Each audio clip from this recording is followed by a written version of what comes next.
Be me, 26. FF finished a communications degree. A few years back somehow turned that into a pretty solid remote job doing brand/content strategy. Work from home, nice apartment, in a gentrified neighborhood with overpriced coffee and plants everywhere, all furnished, all paid for by me. My money, my lease, my furniture, my little independent woman, kingdom. Most nights, I'm doing one of two things, tuning up my online image like it's a project or rotting on Twitter. Sorry, X, still calling it Twitter. Because I refuse to participate in that rebrand. I also run a small blog, nothing huge but enough loyal readers that the comments section turns into a brawl whenever I post certain topics. And I have one take that gets the strongest reaction. Every single time, guys in the replies get furious. My followers hit me with "say it louder" and "queen behavior." My take is simple. If you have a boyfriend in this year, you should honestly be embarrassed. And no, I'm not joking. Not doing irony, I mean it having a boyfriend reads like weakness to me, like settling, like admitting. You can't run your own life without some dude standing there taking up space. I look at my friends, smart women, capable women with careers and degrees and actual personalities, and so many of them are still chained to these painfully average men. Guys who treat gaming like a personality. Guys who think being the grill guy is a defining character trait. Guys whose version of a meaningful conversation is ranting about middle management.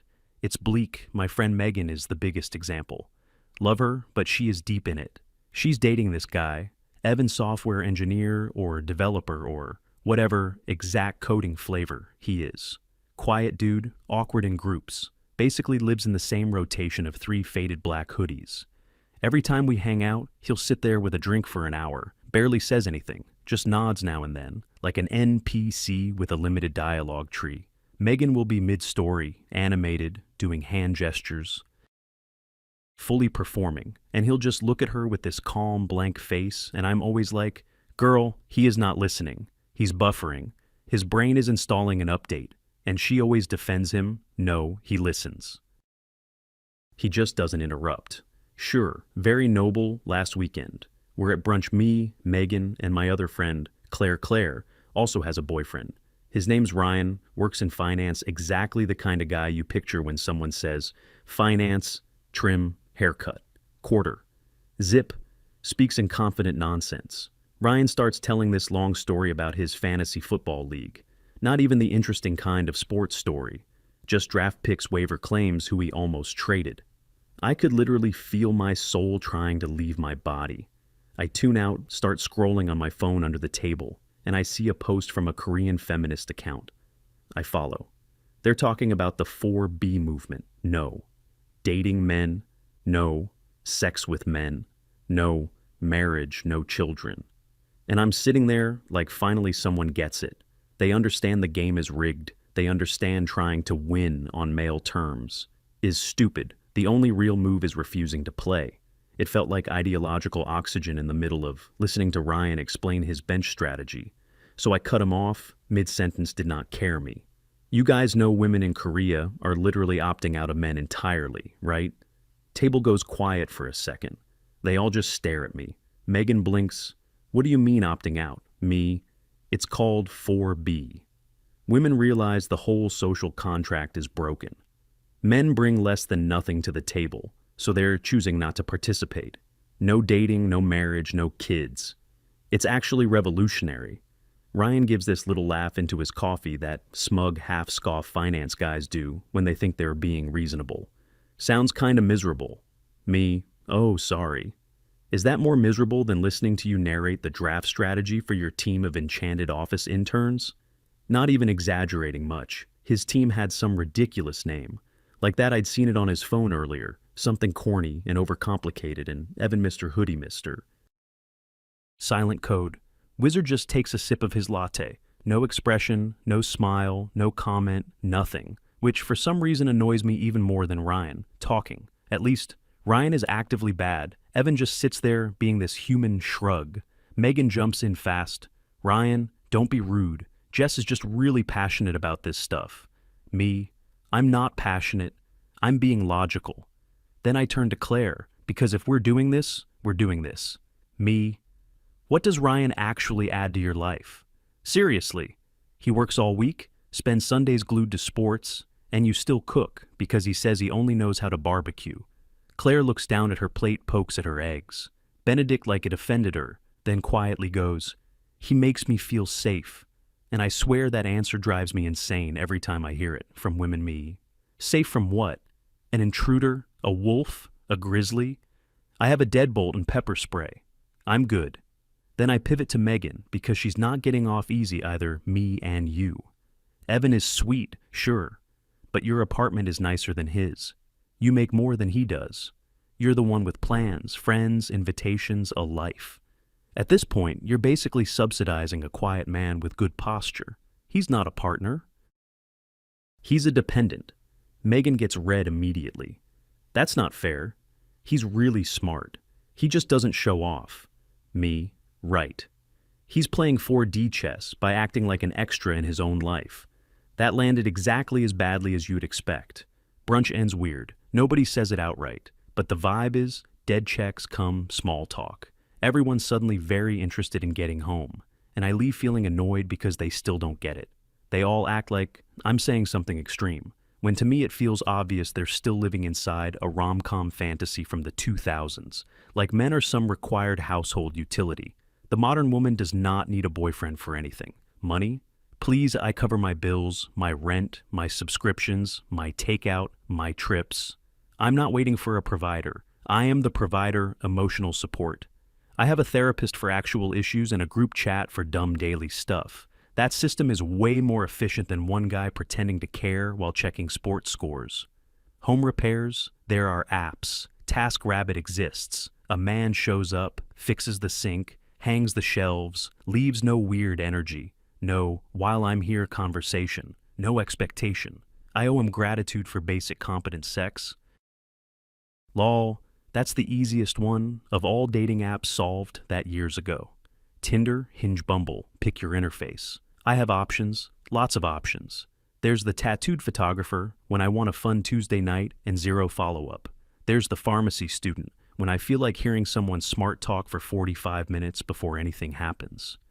There's the generic handsome gym guy for when I just want to check a box and move on. It's basically food delivery for attention and sex. I choose what I'm in the mood for. It arrives, serves the purpose, then the transaction ends. No emotional clutter. No maintenance, no "how was your day" monologues. No absorbing someone else's stress because he had a bad meeting. Clean, efficient, controlled, powerful. That's what people miss. A boyfriend is outdated tech. It's like choosing a horse carriage when rideshare exists. A relic, an inconvenience, something people romanticize because they're scared of change. I get home from brunch still irritated, so I do what I always do. When I'm irritated, I write open my laptop, start a new blog post, title it. Something like, "Boyfriends are a social crutch. Why relationships make women weaker." And I go in hard, no hedging, no softening it, so people won't be offended. I write about emotional labor, how women become unpaid therapists, assistants, and life managers for mediocre men. I write about the provider myth, how half these guys can't even assemble furniture without watching a tutorial twice. I write about the freedom of real self-sufficiency, how peace feels better than partnership, when partnership is just extra work. I bring up 4B, I bring up TaskRabbit, I bring up the whole gig economy version of modern intimacy. Why buy the package when you can order only the service you need? It's sharp, mean in places, honest in every line. At least to me, I publish it, drop the link on Twitter and it detonates, retweets, start climbing fast, likes, jump into the thousands. Quote, tweets turn into a battlefield. My mentions become an active war zone. My followers are cheering. Finally, someone said it. This is the push I needed. Men are furious because it's true. And then the dudes show up exactly on schedule. Tell us you're miserable without saying it. Have fun alone at 40. Enjoy your cats. Same recycled insults every time, like they all share one group chat for bad comebacks. I'm sitting there refreshing and grinning, feeling completely vindicated, feeling important, like I'm ahead of the curve, and everyone else is playing catch-up. My friends are still out there defending their underwhelming boyfriends, making excuses, calling dependency love. And I'm building a life that isn't weighed down by any of that. A few weeks later, work gets intense. We've got a massive Q4 product launch coming up. Company is treating it like the event of the year. And my boss, Diane, woman in her late 40s, always talking about women supporting women in meetings, but mostly just a polished corporate machine in a blazer, pulls me into a call and puts me in charge of the whole digital rollout site. Refresh social campaign, email funnel, paid media coordination, all of it me, on the call, with Diane acting like I'm not seconds from overcommitting. Don't worry, Diane, I've got it. This is my shot. I'm gonna crush this so hard they won't be able to ignore me at review season. I actually believe it when I say it for a little while. Everything is moving the easy stuff, anyway. I build the graphics in Canva, write all the launch copy, headlines, captions, email, subject lines, CTA buttons, all of it. Schedule the social posts across every platform, line up the rollout calendar. I'm in spreadsheet, heaven tabs, open everywhere, feeling like a battlefield, commander moving little digital troops around a map, campaign assets, handled email sequence, handled content timing. Handled. The last thing left is the new interactive landing page, the one piece I don't fully control. Our outsourced dev team built it and it is absolute garbage. Looks pretty on desktop. If you don't touch anything under the hood, it's held together with spite and zip ties, contact form, won't submit consistently. One of the main JavaScript animations crashes the page on mobile, just hard, dies blank screen, sometimes reload, loop launches in 7 days. That's when the panic finally starts creeping in, first real wave of it like cold water in my chest. Immediately start trying to coach myself through it. No, don't panic. You are a girl boss. Girl bosses do not panic. Girl bosses pivot. I email the dev lead, some guy in Eastern Europe named Marco or Miro, something like that. His reply might as well have just said, works for us, not our issue, good luck, completely useless. I try to troubleshoot it myself, which is insane. I barely speak enough code to be dangerous. I'm Googling error messages and copy-pasting snippets from forum threads into the back end, like a chimp at a keyboard, click save, refresh, pray, repeat. I do not fix it. I make it worse, way worse. Now the page isn't just broken, it's gone full, 404. Entire landing page disappears, like I never existed. Stare at the screen for a solid 10 seconds, brain blank, then the next 2 days become a blur. 48 hours of caffeine and dread barely sleeping. If I close my eyes, I just see broken code and Slack notifications living on cold brew, protein bars, and pure adrenaline. My nice clean apartment starts looking like the set of a low-budget hacker movie. Dirty mugs on every surface, wrappers on the floor. Laptop charger stretched across the room like a tripwire. Lights dim me in an old hoodie with greasy hair and one contact lens trying to escape. I start looking for emergency help. Go on Upwork, message freelance developers like a desperate person trying to hire a surgeon in a parking lot. Everyone either wants a stupid amount of money or says they can start early next week, which may as well be next year. My left eye starts twitching, like visibly. Then Diane pings me on Slack. Of course she does. Hey Jess, quick check-in on the landing page. We need to begin internal testing by end of day tomorrow. Everything on track? I can feel my hands shaking while I still type back like I'm in a perfume ad. Yep. Just adding final touches and doing a couple extra optimizations. You're gonna love it. Send immediately want to throw up straight up, lie.exe. And the second it's sent, this wave of dread hits me so hard, I have to sit down on the floor. I am cooked completely. The whole image I built at work, the polished, I've got this thing, the effortless competence, all of it is about to crack in public. I can't ask anyone on my team for help. Now, not after acting like I was in total control asking for help, would mean admitting I'm not just struggling. It would mean admitting I never should have taken full ownership of the dev piece in the first place. I sit there staring at my contacts, trying to think who I can call Claire. She'd tell me to breathe, stretch, drink water, maybe do a guided meditation. Love her not helpful. My thumb keeps scrolling, then lands on Megan and just hovers there. I do not want to call Megan. I especially do not want to hear anything from Evan. I can already hear an imaginary, sounds tough, in that calm little voice of his. and Megan being nice about it, which somehow feels worse, but the panic in my chest is so heavy at this point, it feels physical, like someone set a cinder block on me, so I call. She answers on the second ring. Hey, what's up? I try to sound normal, try to sound casual, hey, nothing crazy, you busy? Megan, kind of. Evan and I are making dinner. Why? You sound off. I can hear kitchen noises in the background, pan clanking cabinet door. Somebody moving around domestic little soundtrack, the exact kind of couple noise I've spent years roasting, and suddenly I hate how comforting it sounds me. It's work. It's just a lot. And once I start, everything comes out, all of it. The broken landing page, the useless outsourced team, the deadline, Diane, the fake Slack, update, how I made it worse, trying to fix it myself. I dump the whole disaster on her, and then I start crying. Not pretty crying either. Not one cinematic tear, full ugly breakdown, sniffling, hiccuping, can't breathe, right? Voice cracking, every other word. The whole girl boss costume falls apart in real time. I'm not some fearless, independent icon. I'm just a scared idiot in an apartment full of dirty mugs who broke a company launch page. Megan goes quiet for a second, and I brace for the smugness, for the maybe if you weren't so arrogant, but it never comes. She just sounds genuinely sorry. Jess, wow, that sounds awful. I'm really sorry. Then she asks, what kind of code is it? What's the actual error? Me, wiping my face on my sleeve because I can't find tissues. I don't even know, JavaScript maybe? Something about an API timing out and a null object reference? It's all gibberish to me. I hear her talking away from the phone voice, muffled. Then, hang on one second. I sit there in silence, sniffling, staring at the dead page on my monitor. Hear some shuffling phone changes hands. And then a different voice comes on, quiet, low, steady. Evan, hey. My stomach drops. Of course, of all people, me. Oh, hey, Evan. Evan, Megan told me what's happening. Do you have the error logs?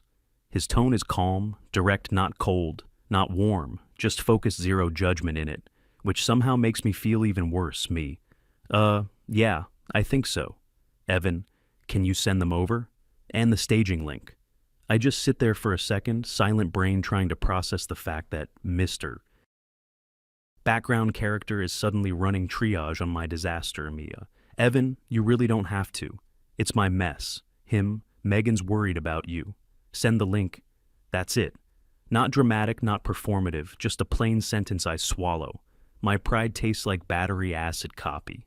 The logs copy the staging, URL dump, everything into a text and send it to Megan's phone for him. Me, okay. Sent. Evan, got it. Give me a few minutes. Then he hangs up. Not, I'll take a look, not, no promises, not, I can try later tonight. Just give me a few minutes. The confidence of it is weirdly unsettling. I'm alone again in my apartment, staring at the monitor. Everything feels colder all of a sudden, and for the first time, I really notice how quiet my place is. No voices, no dishes, no second person moving around, just the laptop, fans screaming while accomplishing nothing. And that thought lands hard. All my big speeches about independence, all my systems, all my efficient little substitutes. TaskRabbit can't save this. My therapist is not going to debug JavaScript for me. None of the guys in my dating app rotation can fix a production-critical bug at midnight. I am just here alone with a disaster I created and no real plan. Less than half an hour later, my phone buzzes text from Megan. Evan says check the site now. He pushed a fix. I stop breathing for a second turn, back to the screen. Hit refresh, it loads. Not, half loads, not, looks okay until you click something. Loads perfectly. I click the contact form, fill out the fields, name, email, fake, message, hit, submit. Thank you, confirmation, pops up instantly. It works. All of it works, every piece. I'm still staring at the screen when another text comes in from Megan. Evan says your marketing API endpoint was deprecated and the page was calling a null array. He rewrote the fetch calls to use the new authenticated endpoint and added a promise race so the animations don't hang on mobile. Does that make sense? Absolutely not. 0% might as well have been ancient runes. All I know, Is this the quiet hoodie guy I wrote off as decorative furniture? Just saved my job in like 20 minutes while making dinner. I call Megan back immediately. She picks up right away. Me, Megan. Thank you. Seriously, please tell Evan thank you. I don't even know what to say. How do I pay him back? Megan, don't worry about it. He was glad to help. He said it was kind of a fun problem. Of course he did. In the background I hear him again, some kitchen noise. His voice farther away, he says something. I can't make out. Megan laughs a little. He says clear your browser cache. Me, oh, okay, yeah, I will. And then I just blurt it out before I can talk myself out of it. Me, Megan. I was awful at brunch. Like, genuinely awful. I'm sorry. There's a pause, not a dramatic one, just a soft one. Then she goes, I know. It's okay. We were more worried than mad. You've seemed really wound up lately. Wound up, that is one way to put it. Other options include arrogant, insufferable, completely detached from reality. Next morning, I present the landing page on the internal review call. Diane is on couple people from product. Someone from sales. Everyone doing the usual corporate nodding. I walk them through the page, scroll, click, demo, the form, show the mobile behavior. Everything is smooth, no crashes, no broken links, no visible signs of the meltdown I had on my kitchen floor. Diane is thrilled. Jess, this is fantastic. So polished. The experience is incredibly smooth. You really pulled this together.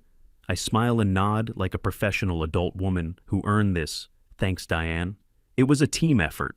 Technically true, she does not need to know. Team means me, Megan's boyfriend. And divine intervention, the compliment just sits there, empty hollow. I don't feel proud. I feel like a counterfeit version of myself.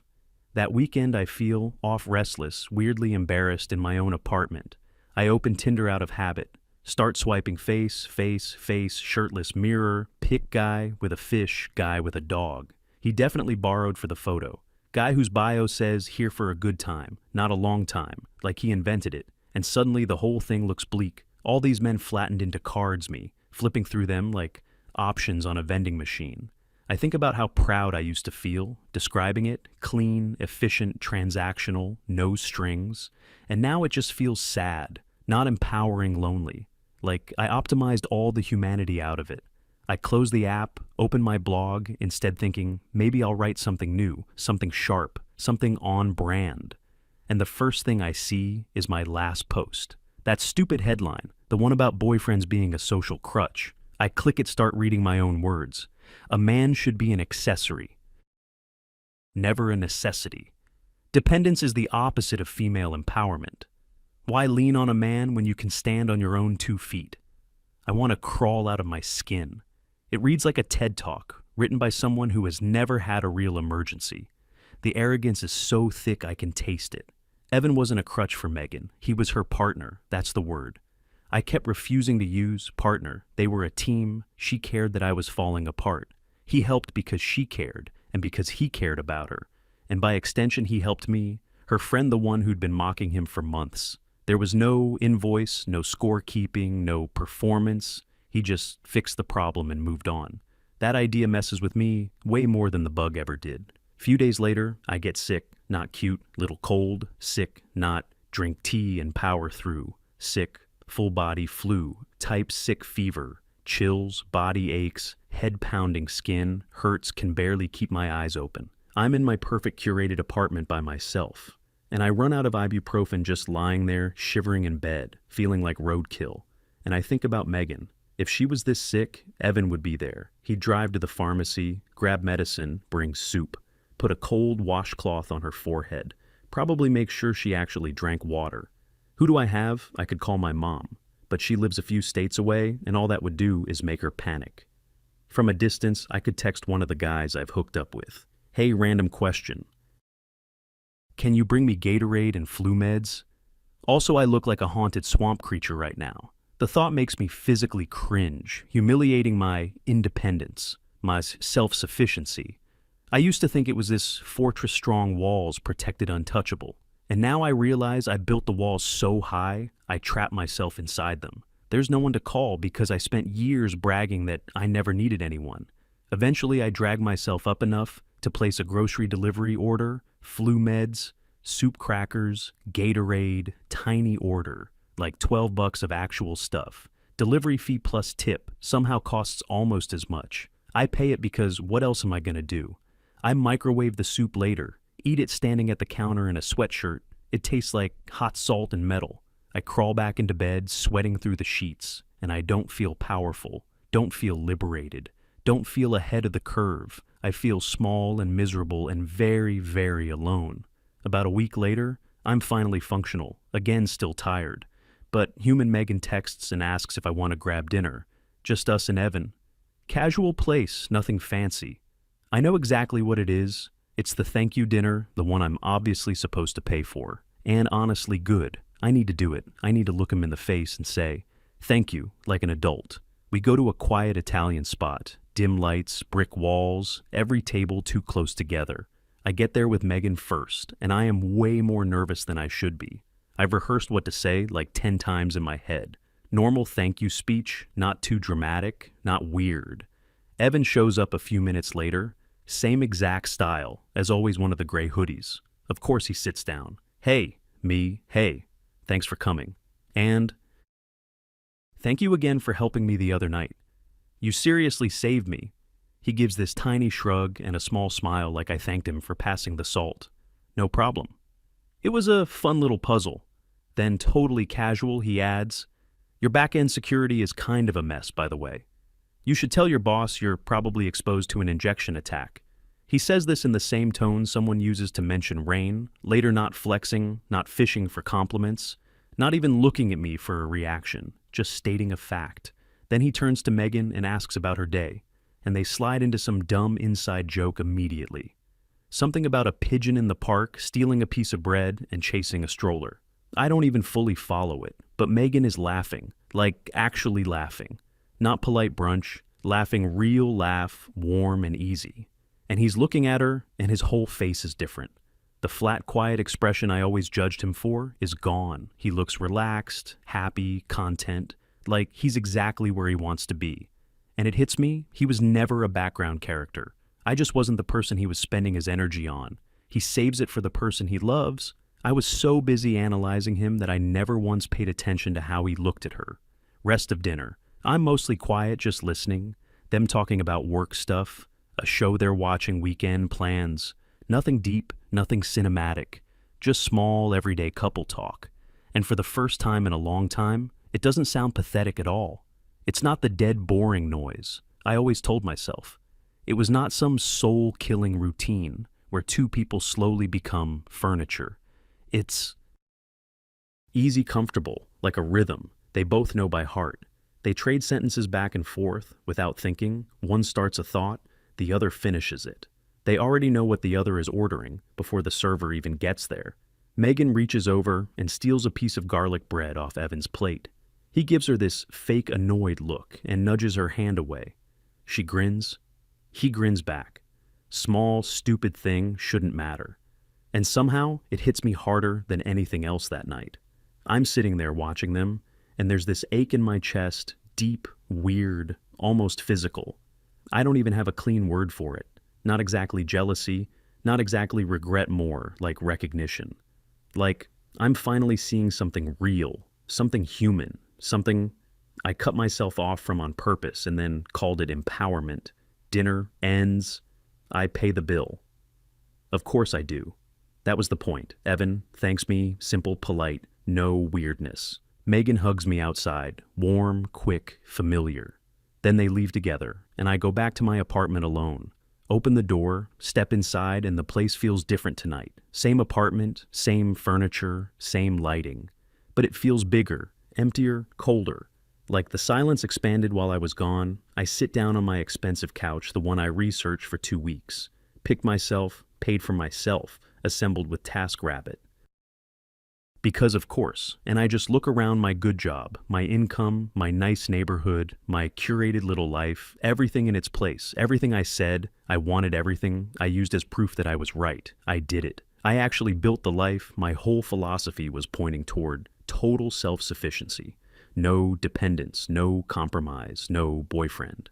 and I have never felt this lonely in my life, not even close. I open my laptop, go straight to my blog. The dashboard loads, and there it is. At the top, that post, that title, "The boyfriend is a social crutch. Why women are weaker for having one," just staring back at me. And all I can think is my face. When I'm the weak one, I built an entire identity out of cope and called it theory. I think about the comments under it, all the angry guys, all the dumb insults. Have fun dying alone. Back then, I rolled my eyes, thought it was just bitter. Dude saying predictable, dude, things cheap. Shot. Empty line, tonight. It doesn't feel empty tonight. It feels like a diagnosis, like a future tense sentence. I click into the admin panel, scroll through my posts, years of smug essays, smirking advice, little ideological victory laps, thousands of likes from strangers who don't know me at all. My cursor hovers over delete one click and I could wipe half of it out.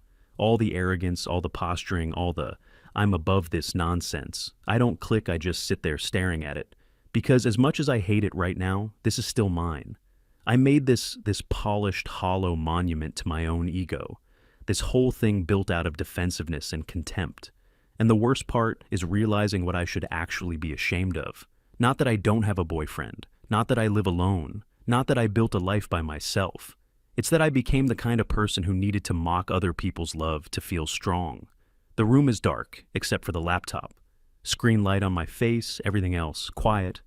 I just sit there and the cursor keeps blinking, blinking, blinking, and there's nothing else.